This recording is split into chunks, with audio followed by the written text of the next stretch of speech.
tối nay không đi bar. Ôi đi tiền đâu mà đi bar suốt ngày Văn Sơn. Đi chơi nó phải tùy từng lúc chứ. Anh lên 8 năm có gặp cô Tiền không anh? Tất nhiên là đã đi chơi thì phải gặp cô Tiền, thì không có tiền thì đi chơi bằng cái gì em? Không có tiền thì nên đấy người ta đi chơi người ta đuổi ra. Đi chơi là phải đi chơi, không có tiền thì mới đi em. Không có tiền thì làm sao dám bước chân vào bar mà chơi.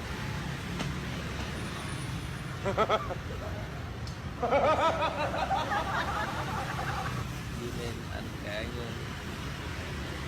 Đây thằng tự đi lên ăn cái anh ơi. Anh con người anh không bao giờ đi cái kiểu đấy. Anh đi chơi nó phải đàng hoàng. Còn không thích xem thì ra ngoài. Anh đi chơi đã đi chơi với nhau. Chào Ngô Khá Bảnh. Cảm ơn hết lợ con về nhá.